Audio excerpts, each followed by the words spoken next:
Hasta esta tarde, el presidente Daniel Noboa no enviaba a la Corte Constitucional las 7 preguntas de la consulta popular del 14 de diciembre, que esta mañana publicó en redes sociales. Horas después de que la Corte Constitucional admitió a trámite las demandas contra las leyes urgentes del Ejecutivo, una pregunta de la consulta abre la posibilidad de enjuiciar políticamente a sus magistrados. La terminal en Esmeraldas recibe entre 28 y 30 buques de gasolina al mes para evitar desabastecimientos tras 26 días de paralización de la producción. Televistazo constató cómo se normaliza la producción petrolera y de combustibles. El portal para la inscripción en el programa Jóvenes en Acción colapsó por la demanda. Recibió al menos 400,000 ingresos, pero solo 19,000 lograron registrarse para 80,000 cupos disponibles. La Agencia Nacional de Tránsito, ANT, aclara que los servicios de emisión y renovación de licencias, matriculación vehicular, cambio de propietario y otros se desarrollan con normalidad, pese a la suspensión del cobro de multas. Más de 100 trabajadores de 3 instituciones recogieron 180 sacos de arena contaminada en la playa Monteverde en Santa Elena, que fue cerrada por 48 horas por un derrame de hidrocarburos. El gobierno propone pagar parte de los 160 millones de dólares que debe a Solca con bienes inmuebles, y ese organismo analiza la propuesta. Los ciudadanos de Malawi y Zambia en África serán los primeros en pagar una garantía de hasta $15,000 para solicitar una visa a los Estados Unidos. El ecuatoriano Kendry Páez cumplió su primer entrenamiento de pretemporada con el Club Racing de Estrasburgo en Francia. El presidente Daniel Noboa publicó ya las 7 preguntas que él propone para consulta popular en las redes sociales y generan las primeras reacciones y opiniones sobre los temas que se tratarían si reciben un dictamen favorable de la Corte Constitucional. Amigos, buenas noches, bienvenidos ya a Televistazo Estelar.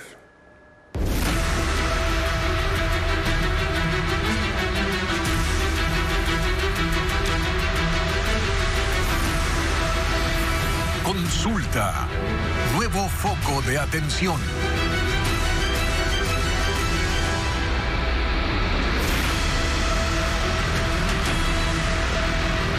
Que se lleve a cabo una consulta popular vuelve a debate en el país. Hasta el momento, el presidente Daniel Noboa no ha enviado a la Corte Constitucional el texto o la solicitud formal de la consulta. Solamente difundió la propuesta en redes. 4 de las 7 preguntas son de corte político relacionadas, por ejemplo, con la eliminación del Consejo de Participación Ciudadana y Control Social, también la reducción del número de asambleístas. Además de eso, terminar con el financiamiento de las organizaciones políticas y someter a juicio político a los jueces constitucionales. Diego Cuenca, en el siguiente reportaje, profundiza en estos temas. La propuesta de consulta popular del presidente Daniel Noboa tiene 7 preguntas, de las cuales 4 están relacionadas con temas políticos. Pero el Ejecutivo aún no ha hecho públicos los anexos, que son los textos que deben detallar cómo se ejecutarán los cambios en la Carta Magna. La segunda pregunta dice: ¿está usted de acuerdo con que se elimine la obligación del Estado de asignar recursos del presupuesto general del Estado a las organizaciones políticas, reformando parcialmente la Constitución de conformidad con el anexo de la pregunta? Según el gobierno, eso busca evitar el mal uso de recursos públicos. Según su análisis, desde el 2008, el Estado entregó $240 millones para financiar a las organizaciones políticas. La tercera pregunta menciona: ¿está usted de acuerdo con eliminar el Consejo de Participación Ciudadana y Control Social y transferir sus deberes y atribuciones a la Asamblea Nacional, Defensoría del Pueblo y Contraloría General del Estado, enmendando la Constitución de conformidad con el anexo de la pregunta? Esta propuesta es una de las promesas de campaña de Daniel Noboa, cuando inicialmente quería realizar una asamblea constituyente para hacer una nueva Carta Magna, en la que se elimine el Consejo de Participación Ciudadana. Ese organismo es el encargado de seleccionar a las máximas autoridades del Estado y tiene pendiente elegir al presidente de la Judicatura, al fiscal general, renovar los vocales del CNE y los jueces del Tribunal Contencioso Electoral. La cuarta pregunta es, ¿está usted de acuerdo con reducir el número de asambleístas y para ello modificar el sistema de elección, enmendando la Constitución de conformidad con el anexo de la pregunta? Actualmente, la Asamblea Nacional está conformada por 151 legisladores, pero no está claro a cuánto se reducirá, ni cuáles serán los criterios para definir cuántos representantes tendrá cada provincia. Y la sexta, ¿está usted de acuerdo con que los jueces de la Corte Constitucional sean también considerados como autoridades sujetas a juicio político, enmendando la Constitución de conformidad con el anexo de la pregunta? Esta pregunta sale en medio de una polémica entre la Corte, el Ejecutivo y la Asamblea Nacional. Ayer esa institución admitió a trámite una serie de demandas contra 3 leyes urgentes del gobierno, como la norma de inteligencia, de integridad pública y de solidaridad nacional. Algunos artículos de esas normativas fueron suspendidos temporalmente. Y otras 3 preguntas planteadas por el Ejecutivo tienen relación a medidas para impulsar el turismo y la seguridad interna. Patricio Díaz las explica en el siguiente informe. Seguridad, trabajo y casinos son los temas en los que el presidente Daniel Noboa propone cambios mediante consulta popular. Una de las preguntas propone eliminar la prohibición de establecer bases militares extranjeras en el país o instalaciones extranjeras con propósitos militares en el territorio nacional, y de ceder bases militares nacionales a fuerzas armadas o de seguridad extranjeras. Esta reforma constitucional fue avalada por la Asamblea y le faltaba la aprobación mediante referéndum. La prohibición se impuso en la Constitución de 2008 promovida por el correísmo, que decidió dar por terminado el convenio con Estados Unidos para mantener un puesto de operaciones en la base de Manta. El actual gobierno ha insistido en la necesidad de recibir respaldo internacional para enfrentar al crimen organizado transnacional. Las otras 2 preguntas tienen que ver con el turismo y la economía. El jefe de Estado propone permitir la contratación laboral por horas únicamente para el sector turístico, siempre que se trate de la primera relación laboral, garantizando los derechos laborales y respetando los derechos adquiridos de los trabajadores. El contrato por horas para todos los sectores ya lo propuso en abril de 2024, pero no alcanzó el apoyo popular. El presidente de la Federación Nacional de Cámaras de Turismo del Ecuador, Holbach Muñetón, destaca que la medida aportará al empleo juvenil. Sí, quizás podrían ser una cantidad entre 20, 40 o 50 mil. Muchos dirán para muchos mucho, para otros poco. Otra pregunta que el mandatario propone es permitir el funcionamiento de salas de juego y casinos en hoteles categorizados con 5 estrellas, quienes entregarán al Estado un tributo del 25% de sus ventas por esta actividad, para el financiamiento de programas de lucha contra la desnutrición crónica infantil y de alimentación escolar. Para la consulta popular del año pasado, el presidente también propuso el retorno de los casinos. Resaltó que esto iba a generar empleo, pero retiró la pregunta porque, según informó a la Corte, el debate sobre ese tema no era oportuno en esos momentos. En 2011, también mediante consulta popular propuesta por el expresidente Correa, se prohibieron los casinos en el país.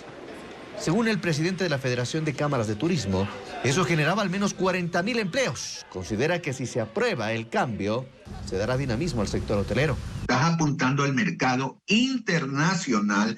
¿Por qué razón? Porque tenemos que ser competitivos. Si tú vas a otros países, hay casinos, hay salas de juego. Entonces, señores, no me puedo quedar atrás.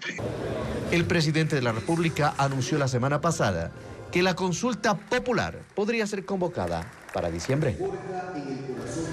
Y con su teléfono celular pueden escanear ya el código QR que lo están viendo en estos momentos en sus pantallas para poder acceder a las 7 preguntas propuestas por el Ejecutivo para la consulta popular y, por supuesto, a más contenido informativo en ecuavisa.com. Ahora, si bien estas preguntas de la consulta popular fueron ya presentadas en las redes sociales por el presidente Noboa, la propuesta debe seguir un camino constitucional antes de ser legítimamente considerada. Lo explica María Cecilia Largacha. Ya sabemos que habrá plebiscito y conocemos también el contenido de las preguntas, pero falta todavía uno de los puntos más importantes en el proceso: saber qué opina la Corte Constitucional.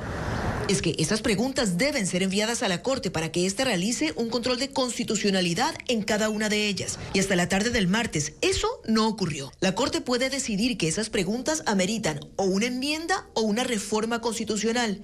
Y las palabras son importantes, porque si es solo una enmienda, es decir, algo que no modifique la estructura de la Constitución, no hay mucho más trámite. Si es bien enmienda, el presidente de la República puede convocar directamente el referéndum. Pero si alguna de esas preguntas implica una reforma a la Constitución, el camino no es tan simple. Tiene que primero darse 2 debates en la Asamblea Nacional, ser aprobada y ahí sí posteriormente se puede acudir a las urnas. De hecho, 2 de las preguntas ya tienen parte de ese camino recorrido. Ya fueron a la Corte Constitucional, ya la Corte decidió que hacía falta reformar la Constitución y ya ambas se convirtieron en proyectos de ley y fueron a la Asamblea. En este caso estamos hablando del tema de las bases militares y el financiamiento, de eliminar el financiamiento de los partidos políticos. El resto de las preguntas está recién por iniciar su camino constitucional. Una vez que la Corte se pronuncie y todas las preguntas hayan cumplido su trámite, el presidente las entregará al Consejo Nacional Electoral, que tiene 15 días para llamar a elecciones.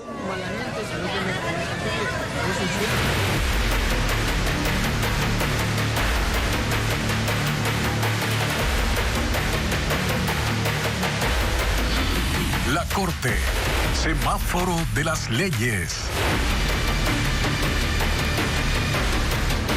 Como antidemocrático y trasnochado, calificó el expresidente de la Corte Constitucional, Hernán Salgado, a la propuesta de someter a control político a los magistrados de ese alto organismo. Propuesta que dijo podría derivar en una instrumentalización de la justicia constitucional hacia los poderes de turno.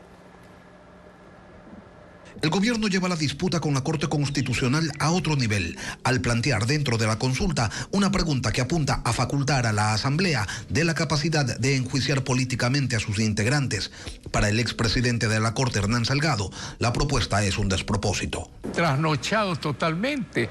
No se puede a un juez someter a juicio político, no se puede.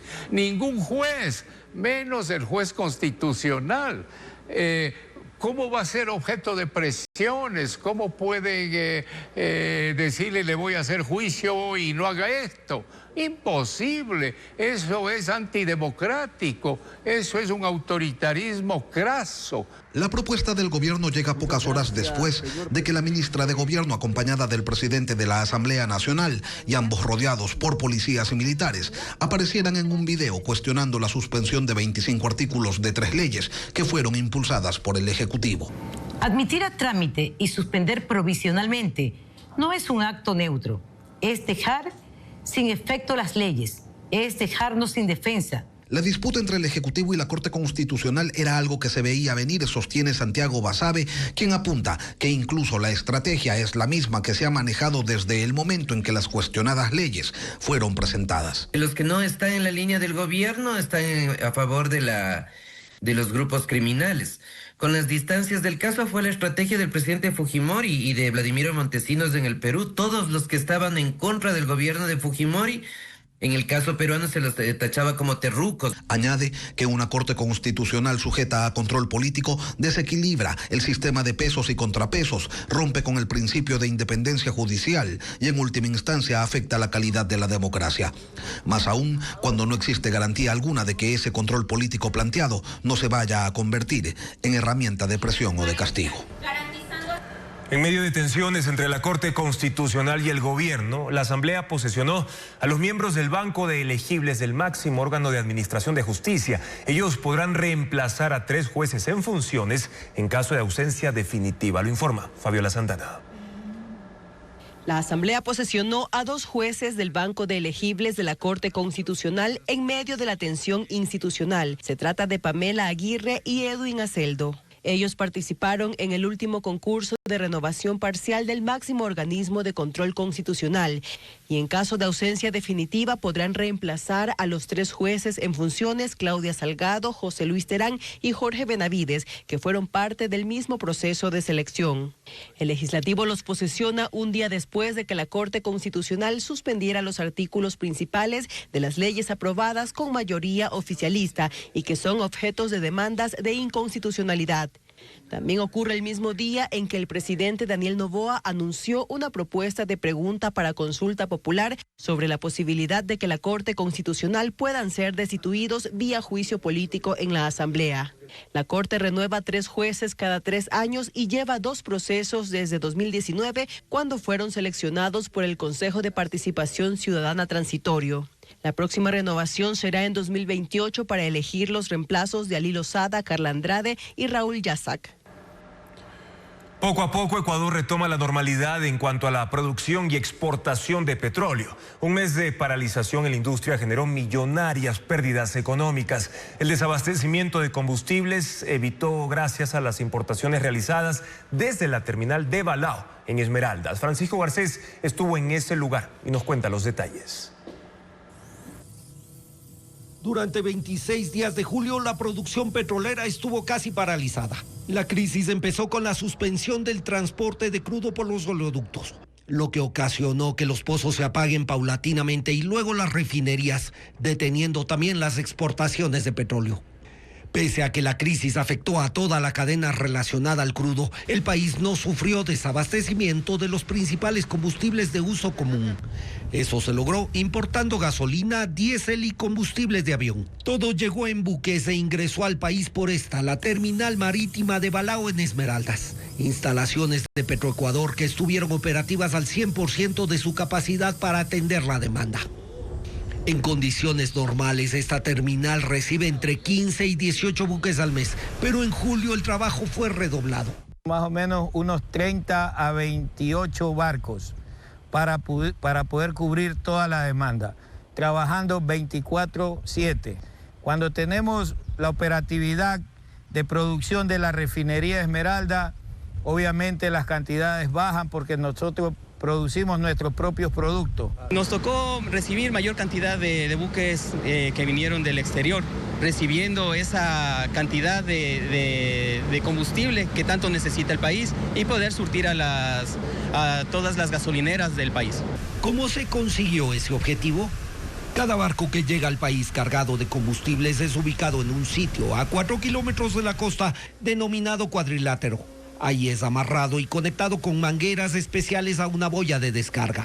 El combustible es bombeado desde el barco por tuberías submarinas a esta terminal en donde se controla la descarga. Cada combustible tiene una tubería y sus bombas específicas.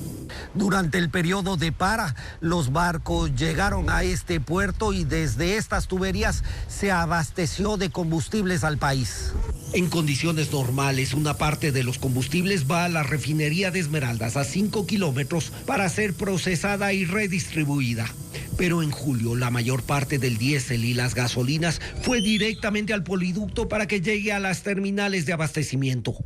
Petroecuador firmó ese mes 4 contratos de provisión de gasolina y diésel y con ellos se garantizó contar con un promedio de 76,000 barriles de gasolina y 71,000 de diésel para cubrir el consumo diario del país.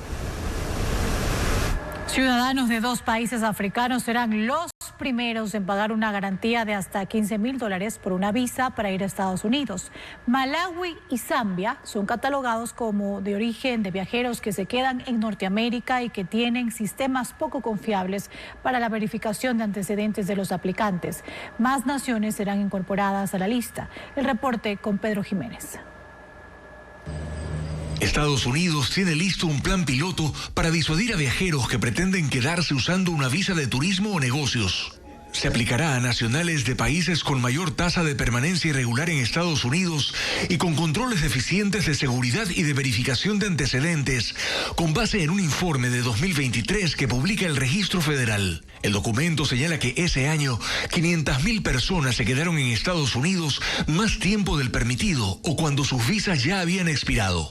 En ese sentido, desde este mes se cobrará una garantía económica a algunos aplicantes de visa B1, B2 de Malawi y Zambia, naciones ubicadas en el sur de África. El plan piloto de garantías económicas para visas de no inmigrante estará vigente desde el 20 de agosto de 2025 hasta el 5 de agosto de 2026. El pago de 5.000, 10.000 o 15.000 dólares lo determinará el oficial consular según las circunstancias de cada aplicante. El dinero será devuelto cuando el viajero salga de Estados Unidos hasta la fecha autorizada, o si no viaja hasta la expiración de la visa, o si le niegan la entrada a Estados Unidos.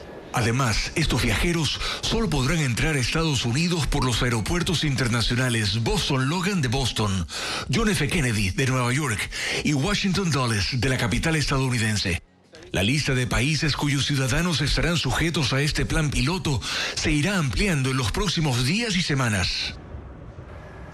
Colombia y Perú entran en tensiones diplomáticas por una disputa territorial. El presidente colombiano Gustavo Petro acusó al gobierno peruano de apropiarse de una isla en la Amazonía que está en la frontera entre ambos países. La formación emergió en el río Amazonas años después de que se establecieron los límites de ambas naciones. Merlis González tiene los detalles del conflicto. Normas nos obligan a... El presidente colombiano Gustavo Petro retomó un antiguo conflicto con el gobierno peruano, al que acusa de apropiarse de un territorio en lo profundo de la selva amazónica. Se trata de la isla Santa Rosa de Yavarí, una franja de tierra que emergió del río Amazonas hace décadas en el límite entre Colombia y Perú. La formación apareció después de los tratados internacionales que establecieron como frontera la cuenca más profunda del río. Con los años, eso ha cambiado por razones naturales como la erosión y cambios en el caudal, complicando los límites acordados hace un siglo. Vamos a ir a almorzar. La isla de 3.000 habitantes ha sido administrada de facto por autoridades peruanas. Ondean banderas y hay presencia estatal de ese país, aunque su estatus sigue siendo incierto. El conflicto se agudizó en julio cuando el Congreso peruano aprobó una ley que la reconoce como distrito, algo inaceptable para Colombia. Hoy, en su cuenta en la red social X, el presidente Petro escribió: han aparecido islas que están al norte de la actual línea más profunda y el gobierno del Perú acaba de apropiárselas por ley y poner la capital de un municipio en un terreno que por el tratado debe pertenecer a Colombia. Además, anunció el traslado de la conmemoración de la Fiesta Nacional de Independencia a Leticia, la ciudad que está justo al frente de Santa Rosa, como gesto simbólico, así como el uso de canales diplomáticos para defender la soberanía. El gobierno peruano emitió una nota de protesta por esas declaraciones y reafirmó que sus derechos sobre la isla son legales y legítimos. Unas 300.000 personas intentaron ingresar esta mañana al programa Jóvenes en Acción. La página colapsó debido al alto número de visitantes y el formulario de registro no funciona. Diego Puentes nos muestra la situación. La página de inscripciones para el programa Jóvenes en Acción colapsó. El Ministerio de Inclusión Económica y Social dijo que se debe a la cantidad de interesados. Calculan que 400.000 postulantes han intentado ingresar desde las 6 de la mañana y esto provocó fallas en el servidor. Hasta las 6 de la tarde lograron inscribirse 19.000 personas. Desde las 7 de la mañana, al menos 10 cybers en el centro de La Tacunga están llenos de jóvenes que con sus celulares o desde las computadoras intentan ingresar a la página web del programa. Uno de ellos es Dani Santo, de 26 años, estudiante de Ingeniería en Telecomunicaciones. Cuenta que en los grupos de WhatsApp que tiene con otros jóvenes hay incertidumbre. Llega una parte en la que carga, pueden poner los datos, pero después colapsa nuevamente. Entonces no, hasta ahora ninguno de mis compañeros ha logrado inscribirse. Están preocupados porque creen que inscribirse más temprano les asegura más posibilidades de acceder a un puesto. En redes sociales, usuarios publicaron videos en los que evidenciaban las fallas en el sistema. Televistazo también comprobó que hasta el mediodía era imposible conectarse desde computadoras y celulares. Las páginas no cargaban o salía el mensaje "no se puede acceder a este sitio". En Guayaquil, jóvenes acudieron al gobierno zonal para obtener más información y ser los primeros en inscribirse. Juan, que no muestra su rostro para evitar represalias, busca ser parte del segundo programa de Jóvenes en Acción a pesar de no haber recibido parte de los pagos en la primera edición. Claro, los 2 primeros meses, de ahí los otros 3 meses hasta ahora no me han supido ayudar. Otros quieren los $1.200 que entrega el gobierno por 3 meses de trabajo para aliviar las deudas de sus familias. Sería ayudar en mi familia y lo que quede para movilizaciones propias, cosas personales como sentarme para la universidad, cosas así. Desde el MIES indicaron que no se tomará en cuenta el orden de inscripción para obtener una pasantía pagada. Para este segundo programa de Jóvenes en Acción se aceptarán 80.000 personas que sean ecuatorianos, tengan entre 18 y 29 años, no tengan empleo formal ni título de tercer nivel. Las autoridades dicen que las inscripciones estarán abiertas todo agosto. Y mediante un comunicado, el Ministerio de Inclusión Económica y Social informó que las fallas en el enlace de inscripciones es debido a un ataque a la infraestructura tecnológica del sistema que ya está siendo investigado. La Agencia Nacional de Tránsito aclaró que los servicios en sus 6 agencias están habilitados. La suspensión temporal del pago de multas por contravenciones no afecta el resto de trámites administrativos que ofrece esa institución. Asimismo, los gobiernos municipales operan con normalidad, como lo informa Estefanía Arias. Hasta los centros de revisión técnica vehicular de la Agencia de Tránsito y Movilidad ATM en el norte de Guayaquil llegan decenas de usuarios a matricular sus vehículos.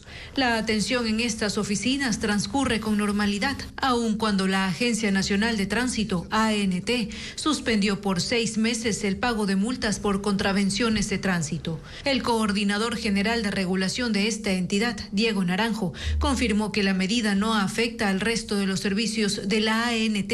Estos son emisión de licencias, certificados únicos vehiculares, bloqueos y desbloqueos y bajas vehiculares, permisos de operación para las unidades de transporte e incrementos de cupo. Asimismo, aseguró que los servicios de los gobiernos municipales, como matriculación vehicular u obtención de certificados, también están funcionando. Durante este tiempo, hasta el 31 de diciembre del 2025, va a poder hacer el ciudadano su trámite sin ningún inconveniente, tanto en los gobiernos autónomos centralizados como en la Agencia Nacional de Tránsito. A partir ya de enero del 2026, el ciudadano, eso sí, tendrá que acercarse a cancelar sus infracciones. El Departamento de Comunicación de la Agencia Metropolitana de Tránsito en Quito agregó que la resolución no influye en la plataforma que ellos manejan, el denominado Sistema Axis. Los usuarios pueden generar citas, solicitar transferencia de dominio, actualización de datos, entre otros. El ciudadano, pese a que tenga multas de tránsito, va a poder hacer el trámite tanto de lo que es licencia de conducir, certificado, sea el tema de lo que es conductor o certificado único vehicular, y la obtención de la matriculación como tal. Un panorama similar se registró en las oficinas de la Empresa Pública de Movilidad de Cuenca. La ANT precisó que la resolución busca además facilitar los trámites administrativos y mejorar su plataforma. La playa Monteverde estará cerrada hasta este jueves tras reportarse una mancha de hidrocarburo que se extendió por aproximadamente 2 kilómetros de costa. Hasta el momento no se han reportado daños en la fauna marina, como lo reporta Vanessa Robles. Con palas y carretillas, al menos 100 trabajadores de Petroecuador, Ministerio de Ambiente, Gestión de Riesgos y Gobernación de Santa Elena recogieron 180 sacos de arena contaminada en la playa Monteverde, en el cantón Santa Elena, luego de una alerta de derrame de hidrocarburos que manchó 2 de los 3 kilómetros del balneario. Javier Negrete, gobernador de la provincia, explicó cuál era el plan para contener la mancha en el mar. Contamos con 12 bombas de fumigación para dispersar material para que esto sea controlado y mitigado. Dentro de esas barreras absorbentes vamos a poner una cerca del perfil costero, cerca de la orilla, para que a través de la marea no pueda ser movido hasta acá. Para evitar que se contaminen zonas del norte de la península como Palmar, Valdivia, Jambelí y Allangue. La autoridad añadió que se asentará la denuncia en la Fiscalía por daño al medio ambiente. Tienen una hipótesis sobre lo ocurrido. Posiblemente una mala maniobra de algún buque pudo haber regado un tipo de hidrocarburo o combustible, aparentemente búnker es el nombre, pero eso van de acuerdo a las pruebas de laboratorio. El COE cantonal, que sesionó en esa comuna, suspendió las actividades marítimas, comerciales y turísticas en el balneario por 48 horas. Visitantes que llegaron a la playa fueron evacuados por el personal de seguridad. La comuna tiene 3.500 habitantes y sus representantes dijeron a Televistazo su preocupación por las pérdidas que esta paralización temporal conlleva. Esta zona también ya se ha vuelto un poco turística, estamos a la puerta ya de un feriado. Ahora, los compañeros también pescadores también se verían afectados con sus faenas de pesca. En esa población hay 70 embarcaciones. Cada día zarpan unas 35 y cada una recauda en promedio unos $40. Hasta el momento no se ha confirmado que la fauna o flora presenten afectaciones por la contaminación. Una ballena jorobada de 14 metros de largo apareció muerta en la playa de Santa Marianita, en Manta, provincia de Manabí. El Ministerio del Ambiente junto al municipio retiraron y posteriormente enterraron al animal en la parte más alta de la playa. Para evitar riesgos sanitarios y así controlar los olores, se aplicó cal sobre el cuerpo del cetáceo, que presentaba mordidas de tiburón en una de sus aletas, aunque aún no se confirma la causa exacta de su muerte. Ecuador pierde un promedio de 250 millones de dólares cada año por no contar con un tratado de libre comercio con Estados Unidos, su segundo socio comercial en exportaciones no petroleras y no mineras. A diferencia de Perú y Colombia, que sí tienen acuerdos vigentes, los productos ecuatorianos enfrentan barreras arancelarias que reducen su competitividad. Veamos. Durante los 5 primeros meses del año, Ecuador exportó más de 2.600 millones de dólares hacia Estados Unidos, el segundo destino de envíos no petroleros. Sin embargo, el no contar con un acuerdo comercial con ese país le pasa factura por la diferencia de aranceles que deben pagar nuestros productos en comparación con Perú y Colombia. En el caso de Perú, que implementó su TLC en 2009, incrementó sus exportaciones no petroleras no mineras a Estados Unidos a un ritmo promedio de 8,2% anual, lo que equivale a 258 millones de dólares. Por su parte, Colombia, con un TLC vigente desde 2012, ha crecido en este mismo rubro un 2,3% anual, lo que representa 105 millones de dólares. En cambio, para Ecuador, la falta de un acuerdo comercial significa una pérdida de 250 millones de dólares anuales, según estimaciones del sector exportador. Si no se concreta una reducción en la cuarta ronda de conversaciones desde este jueves, Estados Unidos cobrará un arancel del 15% a productos ecuatorianos que ingresen a ese mercado, pero los países vecinos accederán con el 10%. Este escenario representa un doble castigo, según el economista Alberto Acosta Burneo, porque Ecuador deberá pagar la nueva sobretasa y los aranceles normales por no contar con un acuerdo. En productos clave como las rosas, eso se traduce en un pago de más del 21%, frente al 10% que paga Colombia. Si hubiésemos tenido TLC, el castigo hubiese sido solamente por el arancel universal, por este nuevo arancel creado por Trump, y no los 2 aranceles que tenemos en la actualidad. Esa brecha de competitividad resta atractivo para los inversionistas, que prefieren producir en países con mejor acceso al mercado estadounidense. Durante años, Ecuador se amparó en el sistema generalizado de preferencias, o un mecanismo unilateral de Estados Unidos que otorgaba beneficios arancelarios a más de 130 países, pero ya no está vigente desde 2020. A partir de entonces, el país paga aranceles regulares para entrar al mercado estadounidense, mientras Perú y Colombia continúan aprovechando las ventajas de sus tratados. El tener aranceles más altos significa que Estados Unidos compra y va a tener una preferencia en otros productores que sean más competitivos, que tengan menores costos. El Ecuador tiene mayores costos de producción porque parte de esos costos es un arancel importante, un arancel elevado. A diferencia de sus vecinos, Ecuador no aprovechó el momento político de hace 2 décadas para firmar un TLC con Estados Unidos, y ahora las opciones se limitan a negociaciones puntuales como la actual, que busca al menos reducir el arancel del 15%.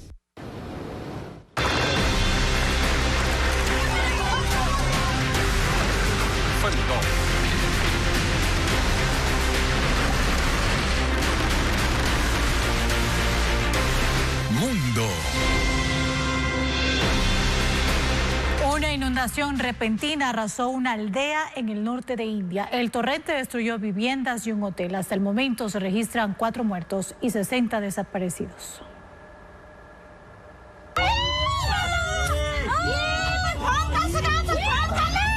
Una inundación repentina provocada por lluvias torrenciales arrasó con la aldea de Darali, en el estado montañoso de Uttarakhand, en el norte de India, dejando 4 muertos y unas 60 personas desaparecidas.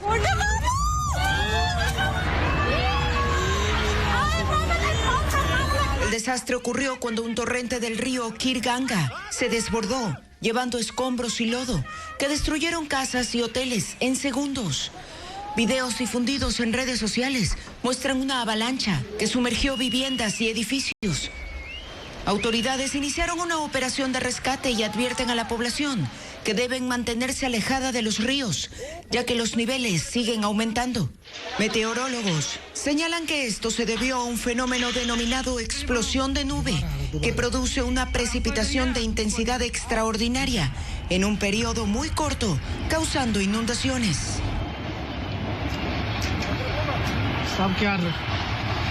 Y la prisión domiciliaria ordenada contra el expresidente de Brasil, Jair Bolsonaro, provoca la reacción de Estados Unidos. Esto en medio de una pugna política y comercial entre ambos países.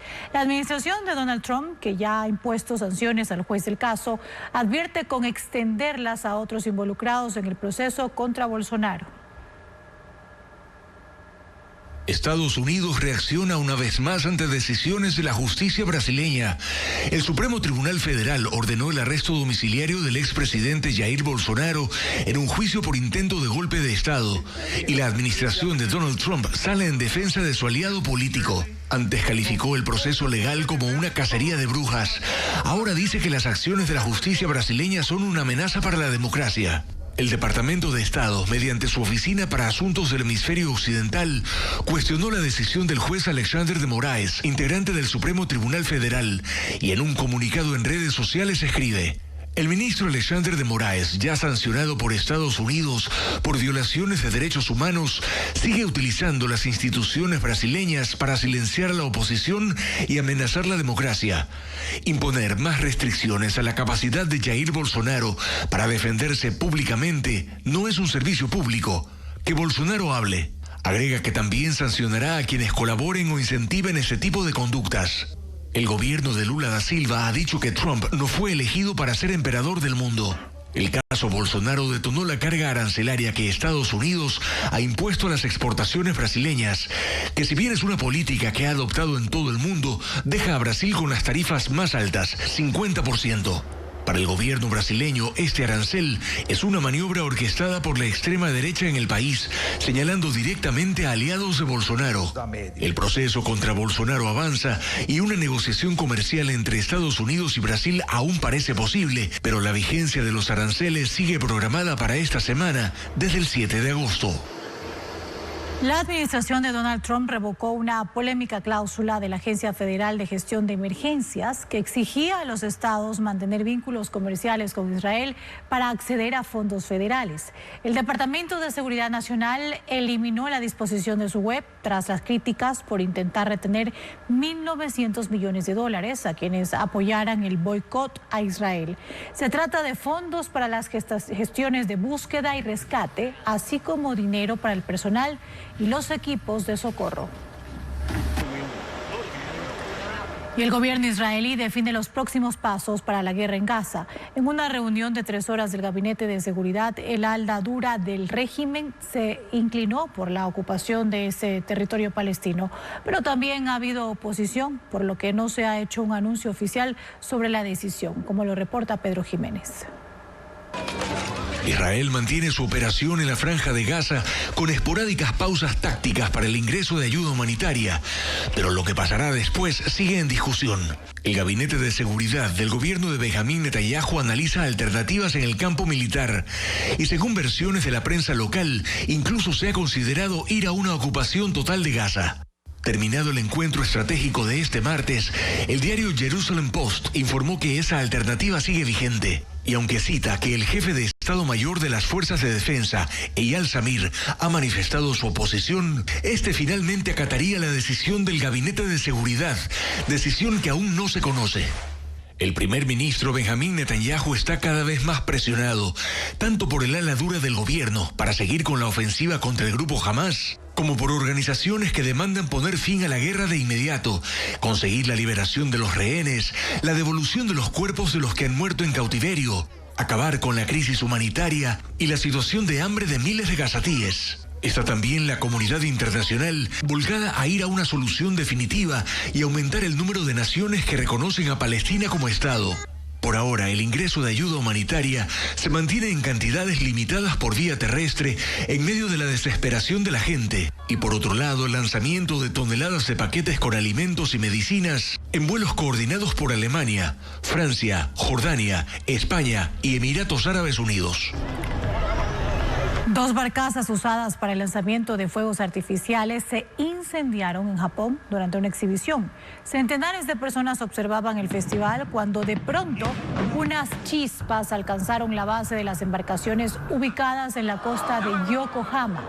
Esto provocó que algunas cargas explosivas detonaran a nivel del agua. Una de las barcazas llevaba 5 trabajadores que ante la emergencia se lanzaron por la borda. Uno fue hospitalizado con lesiones leves y los demás escaparon ilesos. En la Asamblea Nacional, el bloque oficialista inició la campaña de apoyo a la consulta del gobierno, mientras que la oposición considera que las 7 preguntas distraen la atención del país de los bajos resultados en la lucha contra la inseguridad y el desempleo. El debate político sobre el referéndum ya comenzó y las posiciones se alinean a la propuesta gubernamental.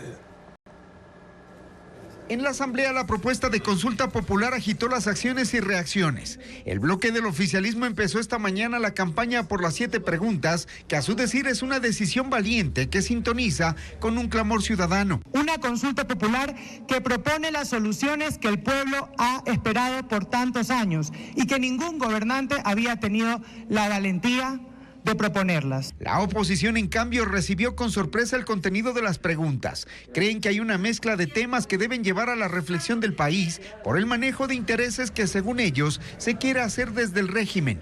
Y creen que es un mal momento. Y se nos viene una consulta que al final del día pone temas controversiales. Yo me pregunto lo relacionado al financiamiento de los partidos políticos. ¿Están siguiendo la tesis que solamente el que tiene plata puede participar ahora en política? De Pachacutic, Mariana Yumbay critica el contenido repetitivo de al menos 2 preguntas, la del trabajo por horas y la del retorno de los casinos. Le preocupa además que se pretenda ir contra instituciones que defiendan la constitucionalidad y la representación ciudadana. Terrible porque primero esa no es la vía, hay temas que requieren una asamblea constituyente y no lo dice solo la Constitución, sino la Corte Constitucional en varios momentos. El socialcristianismo desde su minoría parlamentaria dice estar de acuerdo con la temática propuesta, pero creen que se está olvidando un tema esencial: el manejo y el futuro del IES. Regular la seguridad social para evitar que mañana más tarde haya excesos por parte de los gobiernos de turno también debe ser una pregunta en la consulta popular. Que el país pueda resolver sobre la reducción del número de asambleístas no les preocupa. Por la escasa participación de muchos de los que hoy están, se convencen que es mejor calidad que cantidad. El debate político sobre el contenido de la consulta apenas empieza. Serán 5 meses de discusiones que se ahondarán cuando se conozcan los anexos de las preguntas. Y la Corte Constitucional aceptó las medidas cautelares sobre 12 artículos de la Ley de Inteligencia. Con esta decisión se suspende temporalmente la obligación de las instituciones, las operadoras de telefonía, a entregar información sin excepción al Centro de Inteligencia Estratégica, entre otras exigencias. Informa Paul Romero. La Corte Constitucional suspendió provisionalmente la aplicación de 12 de los 58 artículos de la Ley de Inteligencia, aprobada por la Asamblea el pasado 10 de junio. 3 jueces aceptaron las medidas cautelares presentadas por la Organización de Derechos Humanos INRED, el FUD y la UNE. Los artículos suspendidos son considerados por los demandantes atentatorios a los derechos y garantías de las personas.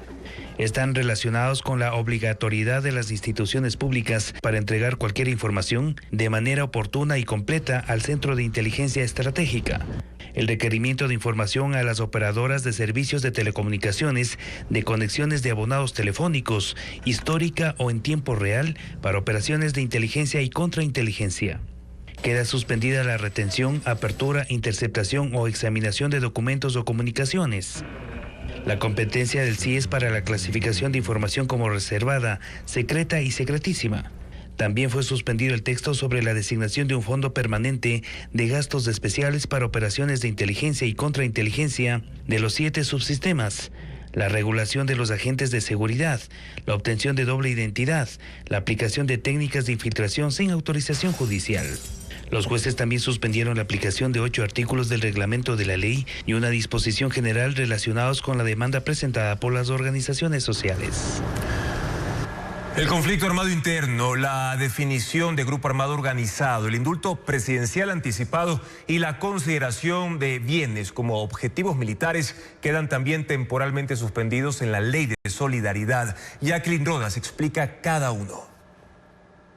En la Ley de Solidaridad Nacional, el Tribunal de Admisión de la Corte Constitucional suspendió temporalmente 4 artículos, que son el corazón de la norma. El número 6 define el conflicto armado interno. Permitía que el presidente de la República pueda decretarlo sin control constitucional, únicamente emitiendo un decreto. Creaba esta figura especial y distinta al estado de excepción. Hay reformas recientes al Código Orgánico Integral Penal que tienen que ver con el conflicto armado interno. Aún no está claro qué pasará con ellas y con los casos en los que ya se han aplicado. El segundo artículo suspendido es el 9, que define como grupo armado organizado a 3 o más personas que ejerzan violencia prolongada contra el Estado, la población y bienes civiles. El artículo 13 define como objetivo militar a los bienes que las fuerzas del orden consideren que son usados para actividades ilícitas por grupos armados organizados. Los demandantes consideran que hay un alto riesgo de afectación a la población civil por la amplitud de estas potestades. El último artículo temporalmente suspendido es el 14, sobre el indulto presidencial diferido. Este permitía al primer mandatario perdonar a cualquier persona, incluidos policías y militares, incluso antes de que exista sentencia condenatoria. Los delitos que incluían el beneficio debían estar directamente relacionados con el conflicto armado interno, operaciones de seguridad y defensa, cuando se acredite colaboración con la justicia y en casos de imputados con enfermedades graves. La decisión de la Corte no es definitiva. La suspensión de los 4 artículos se mantiene hasta que el presidente Joel Escudero, ponente de esta causa, elabore un proyecto de sentencia para aprobación del Pleno. Si se rechaza la demanda de inconstitucionalidad, los artículos suspendidos volverán a aplicarse.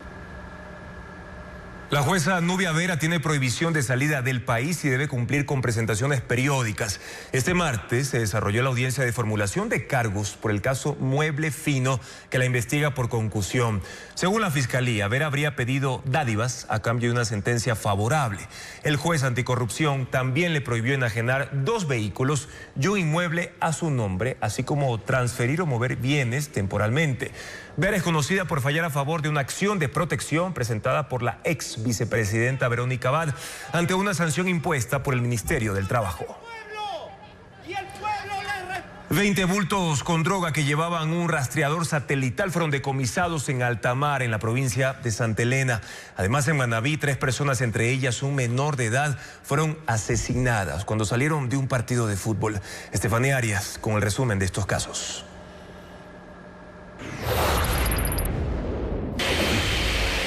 $20 bultos con droga fueron decomisados a 200 millas náuticas en el sur de la provincia de Santa Elena.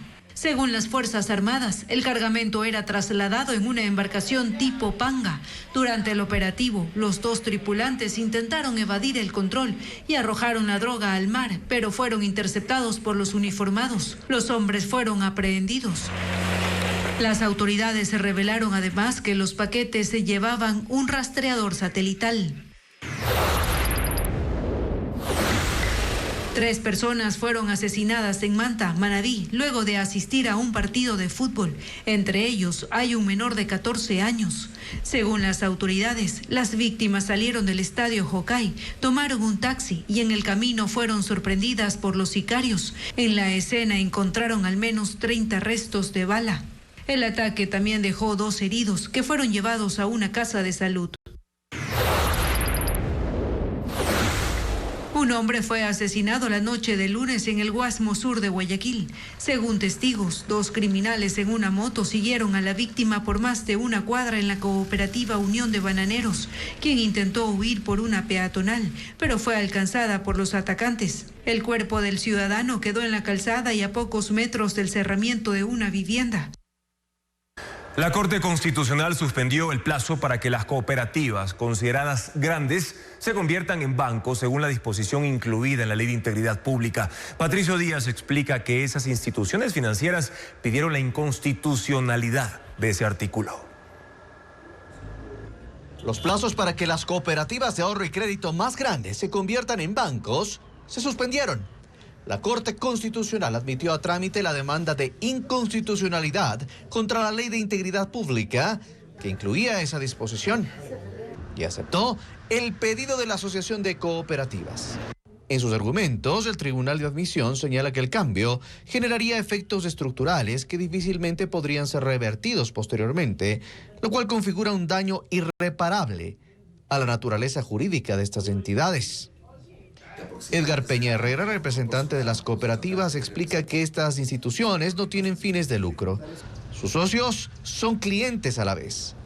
Dice que hay diferencias estructurales con los bancos, por eso no están de acuerdo. El sistema financiero privado capta en las ciudades pequeñas y lleva a las grandes ciudades a colocar el crédito. Aquí es al revés. Se capta en las grandes ciudades y se lleva a colocar crédito en las ciudades más necesitadas. Eso ayuda a dinamizar esas ciudades. La Asamblea incluyó en el segundo debate de la Ley de Integridad Pública la disposición para que en 90 días se empiece a identificar las cooperativas que deben transformarse en sociedades anónimas. En el reglamento se pide un análisis de su interconexión y riesgo sistémico, es decir, cuánto pueden influir en el sistema financiero por su tamaño o sus activos, por ejemplo. Ninguna cooperativa debería transformarse en banco porque no están dentro de este carácter sistémico. Nosotros no estamos en contra del control y si quieren ponerles más control está bien, vamos haciéndolo, pero vamos entendiendo la lógica del mercado. Existen 393 cooperativas con 6.1 millones de socios a nivel nacional y cerca de 29.000 millones de dólares en activos. En la ley se asegura que el objetivo del cambio es proteger los ahorros y aportes de la ciudadanía y preservar la estabilidad del sistema financiero. La Comisión de Desarrollo Económico de la Asamblea inició el trámite del cuarto proyecto de ley urgente del Ejecutivo, rebautizado como Ley de Transparencia Social. Francisco Garcés siguió la primera sesión sobre la norma y preparó el informe. El director de la Unidad de Análisis Financiero, Julio José Neira, y los representantes de la Superintendencia de Economía Popular y Solidaria fueron los primeros funcionarios que comparecieron a la Comisión de Desarrollo Económico de la Asamblea, que inició el trámite de la Ley de Transparencia Social. Así rebautizó la comisión a la cuarta ley urgente enviada por el presidente Daniel Noboa, que busca controlar el financiamiento y el uso de fondos de las organizaciones sociales. Los miembros de la comisión trataron de indagar qué tan eficiente puede ser la ley para controlar los casos de lavado de activos. Neira no dio datos ni mencionó casos. Se limitó a resumir lo que a su criterio son las bondades de la ley. Dijo que permitirá un mejor control de los fondos de fundaciones y otras organizaciones, que permitirá conocer el origen de su financiamiento y ayudará a coordinar entre las instituciones encargadas de la lucha contra el lavado de activos. Entre los asambleístas del correísmo, la preocupación es que se pueda usar la ley para anular a las organizaciones. No es solo una reforma técnica lo que se está planteando, es un intento de imponer control político sobre las organizaciones sociales, criminalizar la participación ciudadana y darle al gobierno herramientas para perseguir a quienes disienten. Pero según Neira, no hay ese riesgo. La actividad sospechosa o inusual ocurre con números. No pueden ser interpretados si su ideología es derecha, de izquierda o de centro. Es lo mismo por donde usted lo quiera ver. Si bien la ley busca un control eficiente de las organizaciones, su aplicación será un problema para la Superintendencia de Economía Popular y Solidaria, que ya controla a 400 entidades financieras y 17.000 organizaciones de la economía popular. Con estas nuevas competencias que establece el proyecto de ley, se sumarían cerca de un poco más bien de 60.000 fundaciones, organizaciones de la sociedad civil, ¿no? Y más de 1.000 cajas de ahorro que también estamos trabajando en un proceso de depuración. La UAFE y la superintendencia coincidieron en que uno de los problemas para el control del lavado de activos es que cuando se inicia un proceso y se llega a una sanción, ya no hay dinero que recuperar porque ya ha pasado a terceras personas. Por eso la ley propone medidas cautelares como el congelamiento de fondos para evitar esos casos. Los 15 candidatos al Consejo de la Judicatura superaron ya la etapa de verificación de requisitos y prohibiciones y siguen en el proceso. Ahora se van a someter a la impugnación ciudadana en medio de un proceso lleno de cuestionamientos. Lo informa Jacqueline Rodas. El Consejo de Participación aprobó las 5 ternas enviadas por las funciones del Estado para elegir a los vocales del Consejo de la Judicatura que ocuparán su cargo hasta 2031. Los 15 candidatos superaron la primera etapa de verificación de requisitos, prohibiciones e inhabilidades y pasarán a la fase de escrutinio público e impugnación ciudadana. La atención se centra en la terna de la Corte Nacional, porque de ahí saldrá el presidente del organismo encargado de administrar la función judicial. Está conformada por Juan Carlos Benalcázar, Alexandra Villasís y Mario Godoy. A estos nombres se llegó luego de una jugada del propio Consejo de Participación, que sacó a un postulante original y creó una vacante para incluir a Godoy, actual presidente prorrogado. Ocurrió pese a que el titular de la Corte, José Swing, dijo públicamente que él no era su candidato. Esto provocó la renuncia del juez nacional Marco Rodríguez, quien inicialmente encabezó la terna. En una carta, advirtió que se va porque el proceso no garantiza que la designación del próximo presidente de la Judicatura se haga conforme a los méritos, conocimiento y experiencia. El proceso también se vio empañado por la omisión del actual Consejo de la Judicatura, que el pasado jueves dejó prescribir un proceso disciplinario en contra del juez Fabián Favara, candidato a vocal y primero de la terna de la Asamblea. La Corte Constitucional admitió a trámite la acción extraordinaria de protección que presentó el alcalde de Quito, Pavel Muñoz, para evitar su destitución. Los jueces consideraron un caso de trascendencia nacional y recomendaron un trato prioritario, como lo explica Paul Romero. La Corte Constitucional admitió a trámite la acción extraordinaria de protección presentada por el alcalde de Quito, Pavel Muñoz, el pasado 4 de julio para frenar el proceso de revocatoria del mandato. La sala de admisión, integrada por las juezas Carla Andrade, Claudia Salgado y el juez José Luis Terán, consideró que el caso tiene relevancia y trascendencia nacional, por lo que recomendó un tratamiento prioritario con excepción al orden cronológico para que pase al Pleno. Muñoz alegó que existen vulneraciones al derecho a la defensa, la tutela judicial efectiva y el debido proceso. Argumentó que no fue notificado en ninguna etapa del proceso en el Tribunal Contencioso Electoral, que en marzo de este año ordenó al Consejo Nacional Electoral entregue los formularios para la recolección de firmas para la revocatoria. El proceso de revocatoria del alcalde de Quito inició en agosto de 2024, impulsado por Néstor Marroquín del colectivo Cuida tu Voto, quien lo acusa de incumplimiento de funciones y proselitismo político a favor de la ex candidata presidencial del correísmo Luisa González. Hasta el momento, según el colectivo, ha recolectado 250,000 firmas, 44,000 más de las requeridas, es decir, el 10% del registro electoral. La admisión a trámite no suspende la ejecución de la sentencia del Tribunal Contencioso Electoral y el proceso está en fase de sustanciación. A puertas de la temporada del estiaje en septiembre próximo, el monitoreo del INAMI proyecta que la sequía no será tan grave como la ocurrida el año pasado. De hecho, las lluvias que aún están presentes en la sierra y en ciertas zonas de la Amazonía ayudan a que los caudales de los ríos no disminuyan y por ahora sostengan la producción hidroeléctrica del país. Diego Cuenca con más detalles. Según las condiciones climáticas de agosto, el Instituto de Meteorología e Hidrología INAMI estima que el estiaje no será de la misma magnitud que el año pasado. En esa ocasión, afectó la producción de las hidroeléctricas que están en la Sierra y Amazonía y derivó en 14 horas de apagones. Esta vez el comportamiento de la sequía será diferente, explica el analista meteorológico del INAMI. Estamos viendo que van a haber también periodos donde ingresa mucha humedad, donde se generan eventos de precipitación y en base a esto podemos proyectarnos que el estiaje tiende a ser ligero, a ser parcialmente moderado. En algunos casos tendríamos que seguir monitoreando para ver cómo va a finales de hecho del mes de septiembre. No es tan seco, digámoslo así, como generalmente es. Y con el año anterior no lo podemos comparar, es totalmente lo contrario, no va a pasar lo del año anterior. En agosto del año pasado, los caudales de los ríos en Azuay, que alimentan al complejo hidroeléctrico Paute, estaban por debajo de los 30 metros cúbicos por segundo, cuando lo normal es que supere los 100 metros.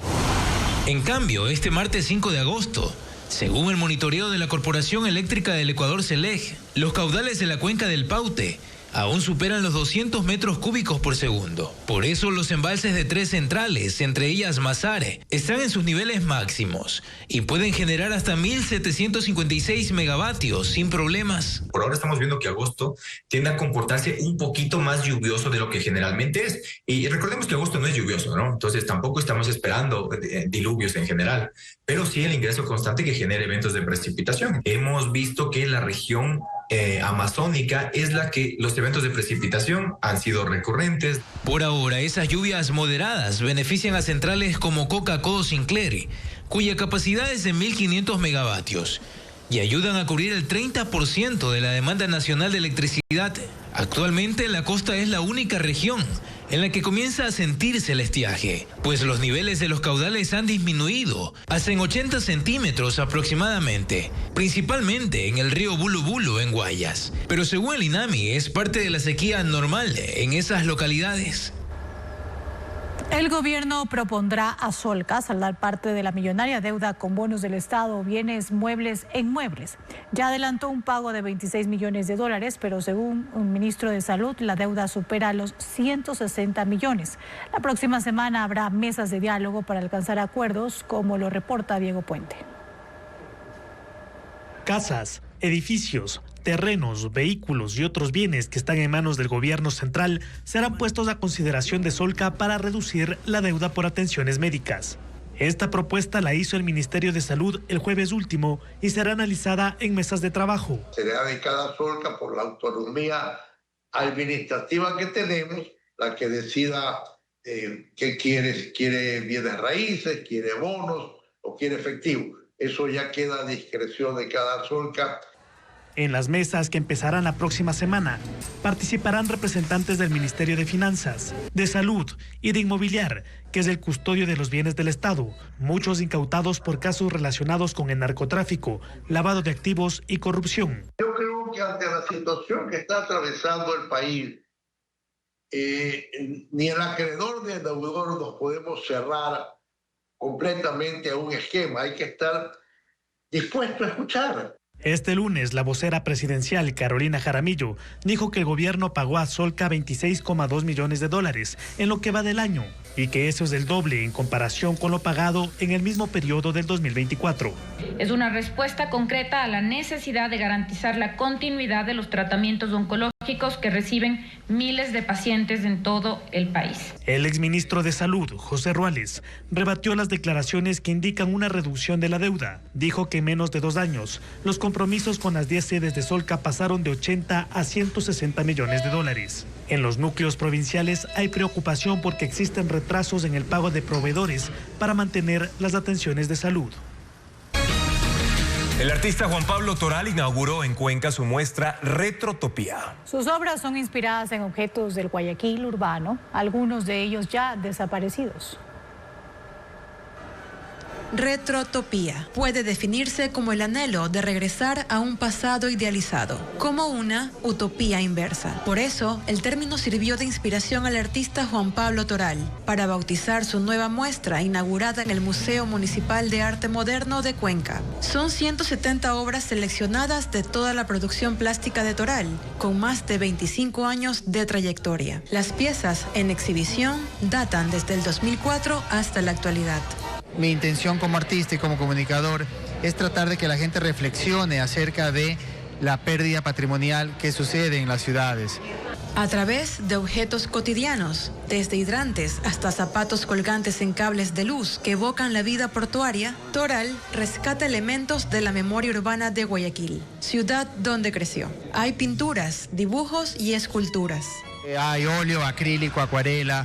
Hay carboncillos, lápices. Según explica, la muestra propone a los visitantes mirar hacia el pasado y reflexionar sobre la transformación de las grandes urbes y esos elementos que se quedaron en el ayer. La muestra Retrotopía estará abierta de forma gratuita hasta el domingo 14 de septiembre.